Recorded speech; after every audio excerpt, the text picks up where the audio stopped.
Bonjour et bienvenue dans ce nouvel exercice, la boucle auto-validante. Aujourd'hui, on va parler des croyances et de ce système qui nous permet de regarder et d'agir dans le monde. Alors, ça fonctionne comment une croyance et surtout, qu'est-ce que c'est une croyance? Une croyance, c'est le fait de croire quelque chose vrai, vraisemblable ou possible. Et tout est dans ce mot croire, puisque quelque part, au fond de nous, on sait que ce n'est pas une vérité universelle, mais dans notre quotidien, on ne le remet pas toujours en question parce qu'on n'a pas conscience qu'une croyance est une croyance.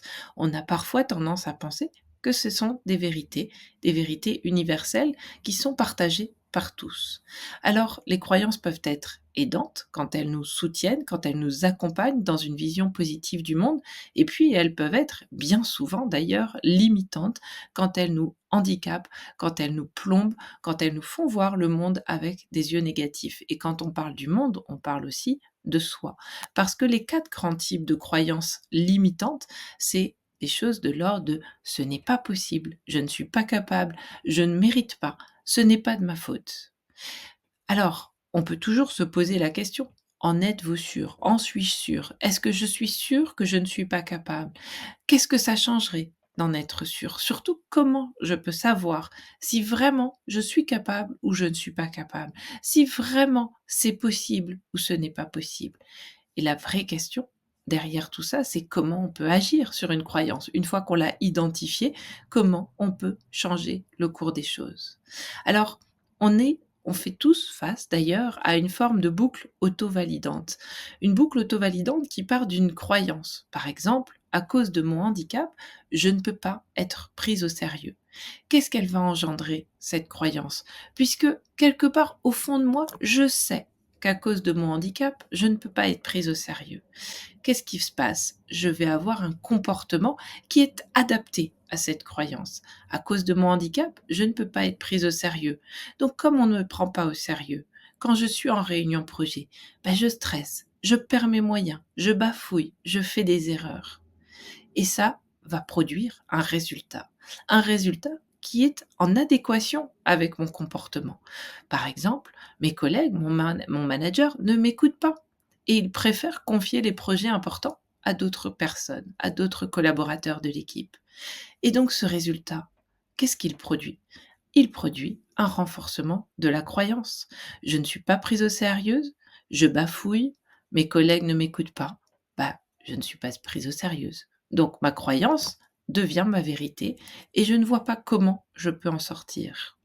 Et pourtant, il est absolument capital de briser ce fameux cercle d'auto-validation d'une croyance. Il faut commencer par identifier ses croyances et ça, c'est pas toujours quelque chose, de simple à faire seul.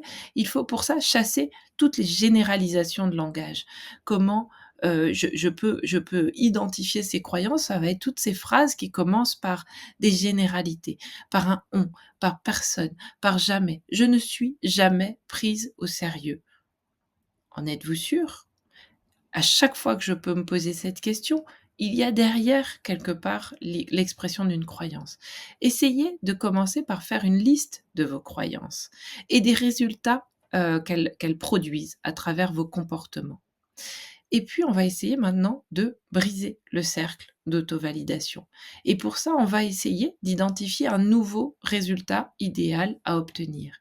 Par exemple, je voudrais, remplacer donc le résultat que j'obtiens actuellement qui est que je ne suis pas prise au sérieux. Ensuite, je vais identifier un nouveau comportement adapté pour atteindre ce nouveau résultat. Et enfin, je vais essayer d'observer le changement qui s'opère et de quelle manière ce nouveau comportement influence ma croyance. Alors, ça donne une nouvelle façon de voir la boucle. Le résultat idéal, mon manager et mes collaborateurs tiennent compte de mes idées. Les nouveaux comportements que je vais mettre en place puisque je veux atteindre ce résultat idéal, eh bien, je vais agir pour atteindre ce résultat idéal. Et donc, par exemple, je vais préparer la réunion. Je vais venir avec des notes synthétiques. Je vais faire inscrire mon projet, mon sujet à l'ordre du jour. Je vais exprimer aussi mes besoins plus explicitement, plus clairement pour mes collaborateurs. Et donc, je vais avoir tendance à me mettre en situation d'action pour atteindre ce nouveau résultat idéal. Qu'est-ce qui se passe? Ma croyance est-elle renforcée ou au contraire est-elle ramollie? Est-ce que j'ai commencé à me mettre sur la route et je ne vais pas forcément atteindre mon résultat idéal de manière immédiate, mais je vais commencer à me mettre en route. Que se passe-t-il quand je prépare ma réunion et que je viens avec des notes? Quel est mon nouveau résultat obtenu? Il est peut-être pas à l'idéal, mais est-ce qu'il est différent du résultat que j'obtenais avant? Et à chaque fois, pour chaque croyance, vous pouvez reprendre ce nouveau schéma en essayant de réidentifier le résultat idéal, en essayant d'identifier des nouveaux comportements que vous pourriez mettre en place pour atteindre ce résultat idéal et en observant la manière dont cela impacte votre système de croyance. À vous de jouer maintenant. Partagez vos résultats, posez vos questions en m'envoyant un email. Et puis, si vous voulez plus de conseils, d'exercices comme celui-là, inscrivez-vous à la newsletter Réussir malgré tout en flashant le QR code. À très bientôt.